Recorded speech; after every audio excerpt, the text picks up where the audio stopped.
Allah bizi Quranına baxın, yadımıza salır ki, bu mövzulardan qaçmayın, həll eləyin.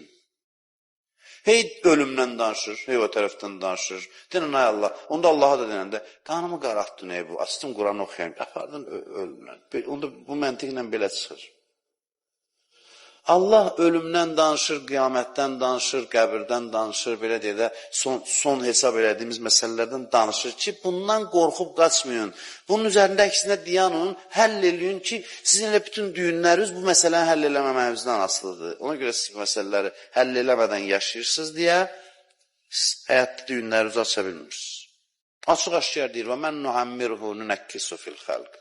Kim biz dünyada yaşatdıqsa, qocaldısa, o, gözün nuru itəcək, Quranda Yasin surəsində deyir bu, bədənin nöqsanlara uğrayacaq.